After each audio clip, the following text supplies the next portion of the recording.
அஸ்ஸலாமு அலைக்கும். Welcome to சஸ் கிச்சன். இன்றைக்கி நம்ம ஒரு 4 வகையான சட்னி தான் பார்க்க போகிறோம். இது எல்லாமே இட்லி, தோசை, சப்பாத்தி எல்லாத்துக்குமே ரொம்ப சூப்பராக இருக்கும். இப்போ வாங்க ஃபஸ்ட்டு நம்ம பார்க்க போகிறது தக்காளி பச்சடி தான். இப்போ வாங்க இது எப்படி பண்ணலாம் அப்படின்றத பார்க்கலாம். நான் ரஃப்பாக கட் பண்ணி வச்சுருக்கேன். நான் இன்றைக்கி 1/2 கிலோ செஞ்சு காமிக்கிறேன். நீங்கள் 1 கிலோ கூட ட்ரை பண்ணலாம். இதை வந்து மிக்ஸி ஜாருக்கு சேர்த்துக்கலாம். இதை சேர்த்துக்கு ரொம்ப டைம்லாம் எடுக்காதுங்க, ரொம்ப ஈஸி தான். ஒரு 1/2 மணி நேரத்துக்கு செஞ்சு முடிச்சிடலாம். மிக்ஸி ஜாரில் சேர்த்துட்டேன். இதுக்கு 1/2 கிலோ தக்காளிக்கு 3 டேபிள் ஸ்பூன் அளவுக்கு தனி மிளகாத்தூள் எடுத்திருக்கேன். இது கூட ஒரு சின்ன லெமன் சைஸ் அளவுக்கு புளி எடுத்திருக்கேன். இது கூட உப்பு சேர்த்துக்கலாம். உப்பு சேர்த்து கொஞ்சம் குறைன்னு அரைச்சிட்டு வந்துடலாம். ஃபஸ்ட்டு புளி எதுக்கு சேர்க்குறோன்னா கெட்டு போகாமல் இருக்கிறதுக்கு தான் புளி சேர்த்துருக்கோம். அரைச்சிட்டு வந்துட்டேன். இது கூட ஒரு 10 பல் இல்லைனா 7-8 பல் அளவுக்கு பூண்டு எடுத்துக்கோங்க. இதையும் சேர்த்து கொஞ்சம் குறைன்னு அரைச்சிட்டு வந்துடலாம். பல்ஸ் மோட்லேயே அரைச்சிக்கோங்க. அரைச்சிட்டு வந்துட்டேன். இப்போ வாங்க அடுப்பக்கம் போகலாம். அடுப்பில் ஒரு கடாய் வச்சுருக்கேன். இதில் 100 ml அளவுக்கு நல்லெண்ணெய் எடுத்துக்கோங்க. இதுக்கு நல்லெண்ணெய் தான் நல்லாயிருக்கும். எண்ணெய் கொஞ்சம் சூடாயிருச்சு. இப்போ இதில் 1 டேபிள் ஸ்பூன் அளவுக்கு கடுகு எடுத்திருக்கேன். கடுகு நல்லா பொரியணும். இப்போ நல்லா பொரிஞ்சிட்ருக்கு. இந்த அளவுக்கு நல்லா புரிஞ்சதுக்கப்புறம் தான் உளுந்தம்பருப்பு சேர்க்கணும். 1 டேபிள் ஸ்பூன் அளவுக்கு உளுந்தம்பருப்பு, ஒரு 1/2 டேபிள் ஸ்பூன் அளவுக்கு கடலைப்பருப்பு, இது கூட 1 டேபிள் ஸ்பூன் அளவுக்கு சீரகம், ஒரு 1/2 டேபிள் ஸ்பூன் அளவுக்கு வெந்தயம். இது நல்லா பொரிஞ்சு வரணும். எல்லாம் கரிஞ்சிடக்கூடாது, நல்லா பொரிஞ்சு வரணும். இப்போது ஒரு கைப்பிடி அளவுக்கு கருவேப்பிலை எடுத்திருக்கேன். இதையும் சேர்த்துக்கலாம். இதுவும் சேர்த்து நல்லா பொரியணும். இது கூட ஒரு 5-6 வத்தல் எடுத்திருக்கேன். பிச்சு போடல, முழுசாகவே தான் சேர்த்துருக்கேன். இதுவும் நல்லா செவந்து வரணும். நல்லா செவந்து வந்துட்டுருக்கு பாருங்கள். இப்போ இது கூட ஒரு 7 பல் பூண்டு வந்து நசுக்கி வச்சுருக்கேன். அதை நம்ம சேர்த்துக்கலாம்.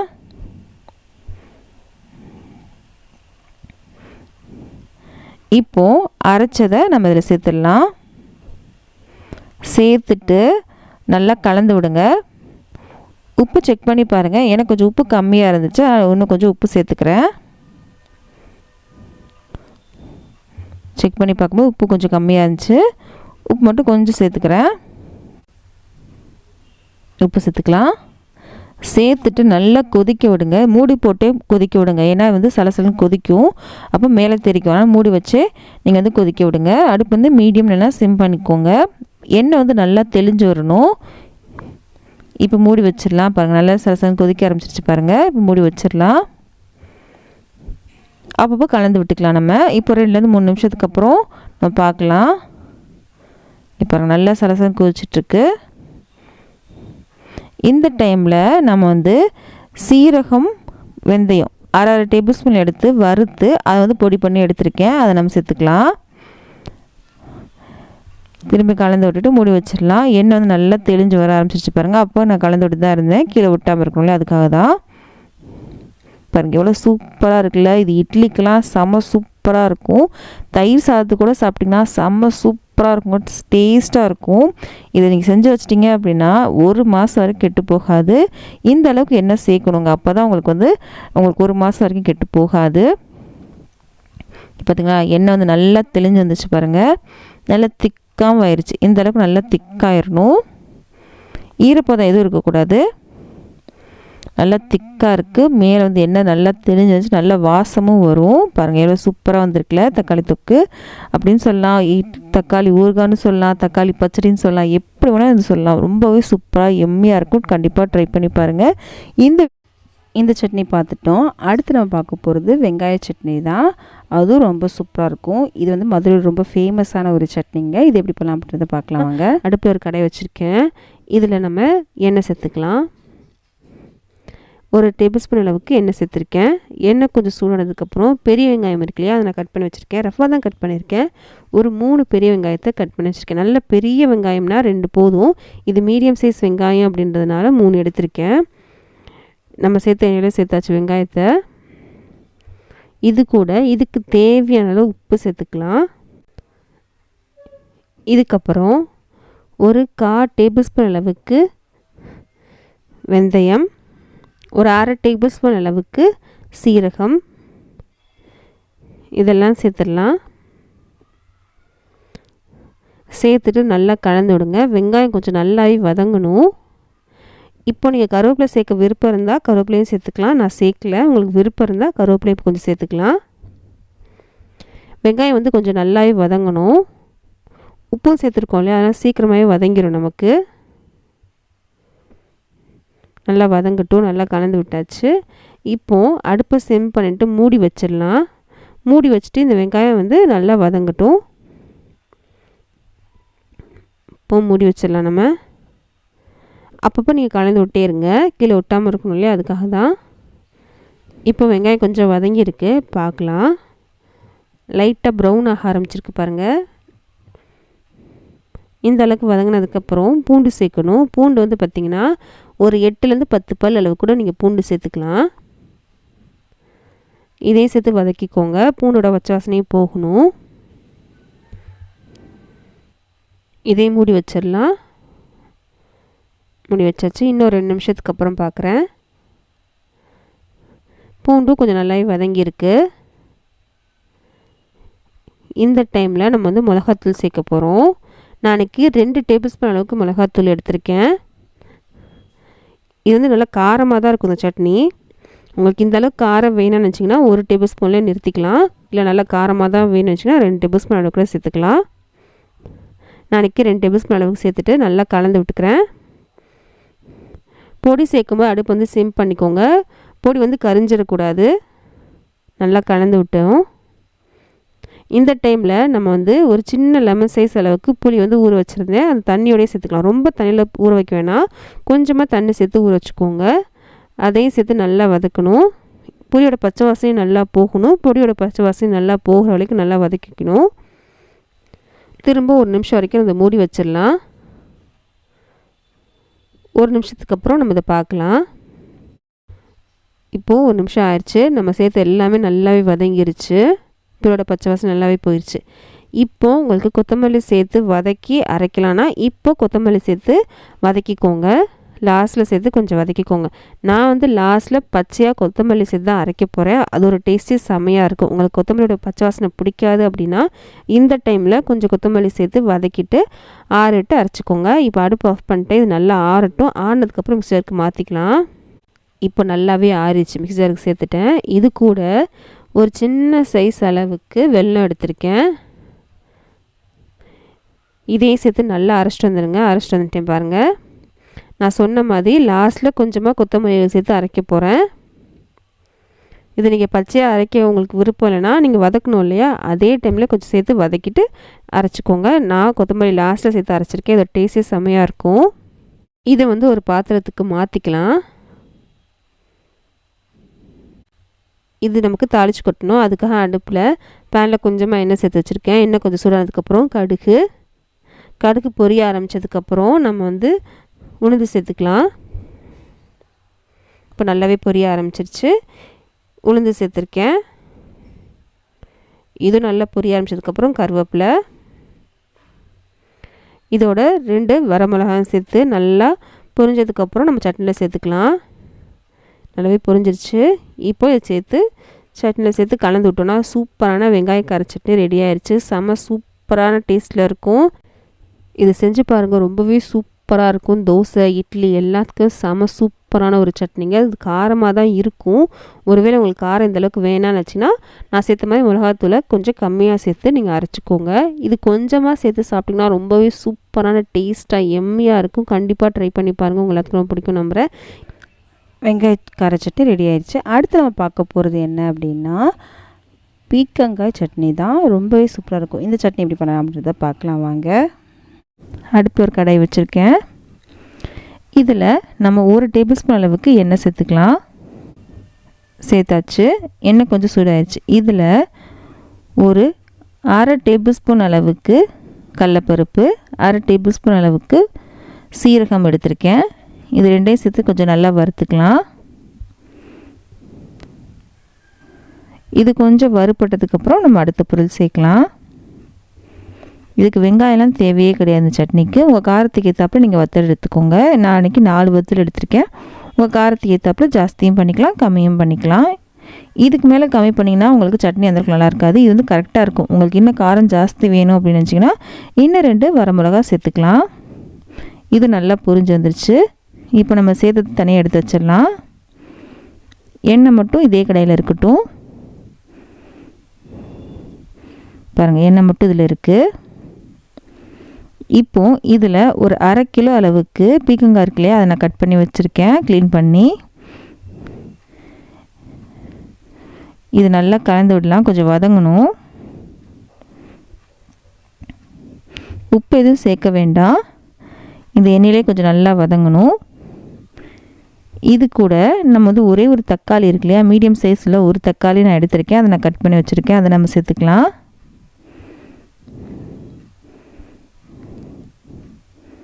இது கூட ஒரு சின்ன லெமன் சைஸ் அளவுக்கு புளி எடுத்திருக்கேன். நம்ம தக்காளியும் சேர்த்துருக்கோம், புளியும் சேர்க்கணுமான்னு கேட்காதீங்க. தக்காளி வந்து பைண்டிங்காக தான் சேர்த்துருக்கோம். நம்ம காய் பார்த்திங்கன்னா 1/2 கிலோ அளவுக்கு எடுத்திருக்கோம், அதுக்கு ஒரு தக்காளி பத்தாது.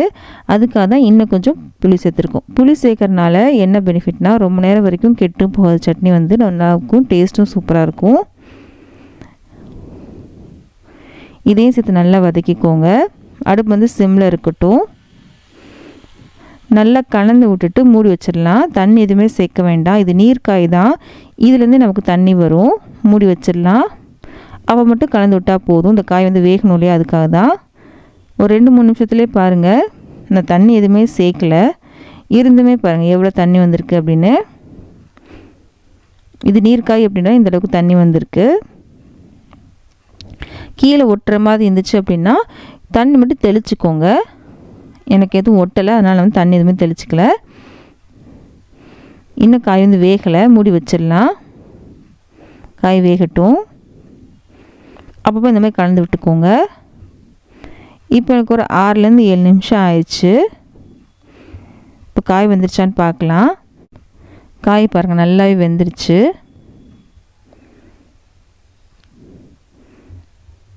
புளியும் பார்த்திங்கன்னா நல்லா சாஃப்ட் ஆயிடுச்சு. இப்போ இது நல்லா சூடாக இருக்கு இல்லையா, அது ஆறட்டும். ஆறினதுக்கப்புறம் தான் நம்ம வந்து சட்னி அரைக்கணும். இது ஆறட்டும். இப்போ நல்லாவே ஆறிச்சு. மிக்ஸியில் எடுத்திருக்கேன். நம்ம ஃபஸ்ட்டு வறுத்து வச்சுருந்தோம் இல்லையா, அதெல்லாம் இந்த மிக்ஸியில் சேர்த்துக்கலாம். சீரகம், கடலைப்பருப்பு, அப்புறம் காஞ்ச மிளகாய் இதெல்லாம் சேர்த்து ஃபஸ்ட்டு அரைக்க போகிறோம். அரைச்சிட்டு வந்துடலாம். கொஞ்சம் குறைனே அரைச்சிட்டு வந்துடுங்க ஃபஸ்ட்டு. அரைச்சதுக்கப்புறம் காமிக்கிறேன். இங்கே பாருங்கள், அரைச்சிட்டு வந்துட்டேன். கொஞ்சம் குறைந்து அரைச்சிட்டு வந்திருக்கேன். இப்போது நம்ம காய் எடுத்துருந்தோம்ல வதக்கி, அதை இது சேர்த்துடலாம். எல்லாத்தையுமே நம்ம சேர்த்துடலாம். காய் சேர்த்ததுக்கப்புறம் நம்ம வந்து 6-7 பல் பூண்டு எடுத்துருக்கேன். இப்போ தான் நம்ம உப்பு சேர்க்க போகிறோம். இந்த சட்னிக்கு தேவையான அளவு உப்பு சேர்த்துக்கலாம். சேர்த்தாச்சு. இது கூட ஒரு கைப்பிடி அளவுக்கு கொத்தமல்லி இலைகள் எடுத்திருக்கேன். உங்களுக்கு கொத்தமல்லியோட பச்சை வாசனை பிடிக்காது அப்படின்னா நம்ம காய் வதக்கணும்லே அதிலே சேர்த்து வதக்கிக்கலாம். இப்போது பச்சையாக அரைச்சிங்கன்னா அது ஒரு டேஸ்ட் இருக்கும், வதக்கி அரைச்சிங்கன்னா அது ஒரு டேஸ்ட் இருக்கும். உங்களுக்கு எது பிடிக்குமோ அதை எடுத்துக்கோங்க. பச்சையாக அரைச்சிங்கன்னா அது ஒரு டேஸ்ட் சூப்பராக இருக்கும். ட்ரை பண்ணி பாருங்கள். இதெல்லாம் சேர்த்து நல்லா அரைச்சிட்டு வந்துடலாம். அரைச்சிட்டு வந்துட்டேன். இப்போ ஒரு பாத்திரத்துக்கு மாற்றிக்கிறேன். இது இப்படியே சாப்பிட்டாலும் ஓகே தான். இதுக்கு தாளிப்பு சேர்த்திங்கன்னா அதோட சூப்பராக இருக்கும், ரொம்ப நேரம் கெட்டும் போகாது. இது இருக்கட்டும். தாளிக்கிறதுக்காக அடுப்பில் பேன் வச்சுருக்கேன். இதில் கொஞ்சமாக எண்ணெய் சேர்த்துக்கலாம். எண்ணெய் கொஞ்சம் சூடாயிருச்சு. இப்போது சூடானதுக்கப்புறம் நம்ம வந்து கடுகு சேர்த்துக்கலாம். கடுகு வந்து கொஞ்சம் பொரிய ஆரம்பிச்சதுக்கப்புறம் உளுந்தம்பருப்பு சேர்த்துக்கலாம். இப்போ பொரிய ஆரம்பிச்சிருச்சு. உளுந்தம்பருப்பு சேர்த்துடலாம். இது கூட கருவேப்பிலை இலைகள் சேர்த்துக்கலாம். அப்புறம் 2-3 காஞ்ச வத்தல் எடுத்திருக்கேன், அதையும் நம்ம சேர்த்துக்கலாம். இது நல்லா பொரிஞ்சதுக்கப்புறம் சட்னியில் சேர்த்துடலாம். நல்லா பொரிஞ்சிருச்சு. இப்போ சட்னியில் சேர்த்துடலாம்.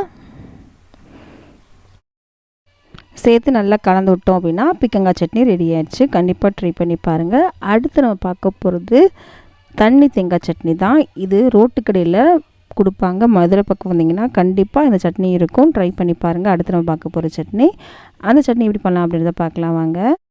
அப்படின்றத பார்க்கலாம். அடுப்பில் ஒரு கடாய் வச்சுருக்கேன். இதில் கொஞ்சமாக நல்லெண்ணெய் எடுத்துக்கோங்க. ரொம்பலாம் வேணால், 1 டேபிள் ஸ்பூன் அளவுக்கு தான் சேர்த்துருக்கேன். இதில் ஒரு அரை கப் அளவுக்கு வறுத்த வேர்க்கடலை தான் இது. தோலோடு தான் எடுத்திருக்கேன். நீங்கள் தோல் இல்லாமல் கூட எடுத்துக்கலாம். கடலை பார்த்திங்கன்னா தோலோடு தான் எடுப்பாங்க, அதனால் நான் தோலோடு தான் எடுத்திருக்கேன். நீங்கள் வேணும்னு நினச்சிங்கன்னா தோல் எடுத்துகிட்டு கடலை மட்டும் கூட நீங்கள் சேர்த்துக்கலாம். இது லைட்டாக வறுத்தா போதும், ரொம்ப நேரம் வறுக்கணும் அவசியம் இல்லை. வறுத்தாச்சு, ஒரு அரை நிமிஷத்துக்கு வறுத்துருக்கேன். இதுக்கப்புறம் உங்கள் காரத்துக்கு ஏற்றாப்பில் நீங்கள் பச்சை மிளகா எடுத்துக்கோங்க. நான் இன்றைக்கி 3 பச்சை மிளகா எடுத்திருக்கேன். இது நல்லா காரமான பச்சை மிளகா தான். இது கூட ஒரு கைப்பிடி அளவுக்கு புதினா. நம்ம புதினா இலைகள்லாம் சேர்த்துருக்கோம்ல, இது கொஞ்சம் சுருங்கி வர வரைக்கும் நம்ம வதக்கினா போதும். இந்த மாதிரி சட்னியை வந்து வதக்கி நம்ம அரைக்கும் போது ரொம்ப நேரம் வரைக்கும் நல்லாயிருக்கும், கெட்டு போகாது. நீங்கள் சாயங்காலம் அரைச்சாலுமே அடுத்த நாள் காலைல வரைக்குமே இந்த சட்னி வந்து கெட்டு போகாது, அந்தளவுக்கு ரொம்ப சூப்பராக இருக்கும். இது கூட ஒரு 1/4 கப் அளவுக்கு பொட்டுக்கடலை, நம்ம அரை கப் அளவுக்கு நிலக்கடலை எடுத்தோம், இதில் பாதி அளவுக்கு பொட்டுக்கடலை எடுத்திருக்கோம். இந்த அளவுக்கு வந்து எடுக்கணும். இதையும் ஒரு அரை நிமிஷத்துக்கு வறுத்தா போதும் பொருட்களையும். இது கூட ஒரு அரை கப் அளவுக்கு தேங்காய், இதையும் ஒரு அரை நிமிஷத்துக்கு வதக்கிக்கலாம்.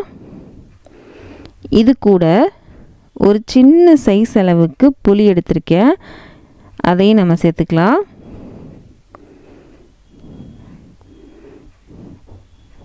ஒரு அரை நிமிஷத்துக்கு வதக்கியாச்சு. இப்போது ஒரு சின்ன சைஸ் அளவுக்கு புளி வச்சுருக்கேன். இங்கே பாருங்கள், சின்ன சைஸ் தான், இந்த அளவுக்கு போதும், ரொம்பலாம் வேண்டாம். இதையும் சேர்த்து ஒரு அரை நிமிஷத்துக்கு வதக்கிக்கலாம். வதக்கிட்டு அடுப்பு ஆஃப் பண்ணிடலாம். இது ரொம்ப நேரம் வதக்கணும்லாம் அவசியமே கிடையாது. இப்போ ஒரு அரை நிமிஷம் ஆயிடுச்சு, அடுப்பு ஆஃப் பண்ணிட்டேன். இது சூடாக இருக்கும் இல்லையா, கொஞ்சம் ஆறினதுக்கப்புறம் அரைச்சிக்கலாம். இது ஆறட்டும். ஆறினதுக்கப்புறம் மிக்சியில் சேர்த்து அரைச்சிக்கலாம். இப்போ நல்லாவே ஆறிடுச்சு. ஒரு மிக்சர் எடுத்திருக்கேன். இப்போ நம்ம வதக்கி வச்சிருந்த எல்லாத்தையுமே மிக்சரில் சேர்த்துடலாம். சேர்த்துட்டோம். இது கூட முக்கியமான ஒரு பொருட்கள்லாம் சேர்க்க போகிறோம். ஒரு சின்ன வெங்காயம் ஒரு 5-6 எடுத்துக்கோங்க. இது சேர்க்கறனால டேஸ்ட் சூப்பராக இருக்கும். இது வதக்காமல் பச்சையாக அரைக்கும்போது செம சூப்பராக இருக்கும். இது கூட இந்த சட்னிக்கு தேவையான அளவு உப்பு. இதுக்கப்புறம் ஒரு கைப்பிடி அளவுக்கு கொத்தமல்லி இலைகளை எது எடுத்திருக்கேன். இதெல்லாம் கொஞ்சம் தண்ணி சேர்த்து நம்ம நல்லா அரைச்சிட்டு வந்துடலாம்.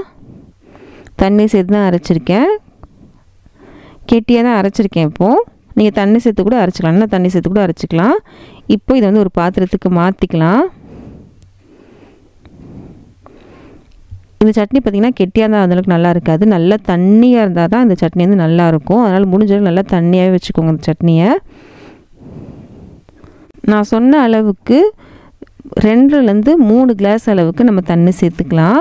அந்த அளவுக்கு சட்னி வந்து நல்லா தண்ணியாக தான் நல்லாயிருக்கும்.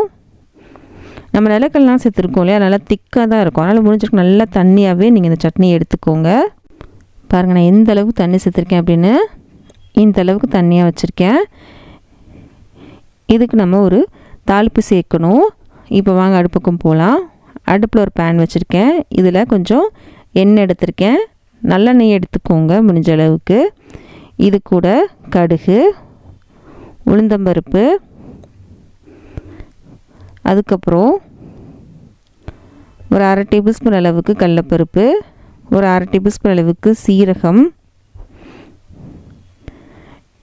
2 வத்தல், இது கூட கொஞ்சம் கருவேப்பிலை இலைகள்லாம் சேர்த்துடலாம். இது நல்லா புரிஞ்சு வரட்டும். இந்த மாதிரி தாளிப்புக்கு கடலைப்பருப்பு சீரகம்லாம் சேர்த்து செய்யுங்க, ரொம்பவே சூப்பராக இருக்கும். நல்லா செவந்து வந்துருச்சு. இதை நம்ம சட்னியில் சேர்த்துடலாம்.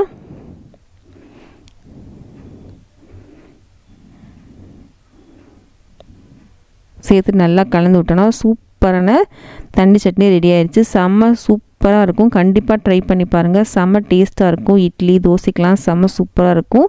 இது நீங்கள் ரொம்ப நேரம் வரைக்குமே வச்சுக்கலாம், கெட்டு போகாது, ரொம்பவே சூப்பராக இருக்கும். ஃப்ரிட்ஜில் வைக்கணும் அவசியம் இல்லைங்க, நம்ம புளி சேர்த்துருக்கோம், அதனால் சீக்கிரமாகவே கெட்டு போகவே போகாது. கண்டிப்பாக ட்ரை பண்ணி பாருங்கள், ரொம்ப சூப்பரான ஒரு சட்னிங்க. ட்ரை பண்ணி பார்த்துட்டு எப்படின்னு சொல்லுங்கள். இந்த வீடியோ பிடிச்சினா ப்ளீஸ் லைக் பண்ணுங்கள். லைக் பண்ணால் தான் இந்த வீடியோ நிறைய பேர் ரெக்கமெண்ட் ஆகும். நிறைய பேர் சப்ஸ்கிரைப் பண்ணாமல் தான் பார்த்துட்டு இருக்கீங்க, ப்ளீஸ் சப்ஸ்கிரைப் பண்ணுங்கள், அது மோட்டிவேஷனாக இருக்கும். இந்த மாதிரி ரெசிபிஸ்லாம் உங்கள் ஃப்ரெண்ட்ஸ்க்கும் ஃபேமிலிஸ்க்கும் பிடிக்கும் அப்படின்னா அவங்களுக்கு இந்த வீடியோ ஷேர் பண்ண மறக்காதீங்க. நம்ம அடுத்த சந்திக்கலாம்.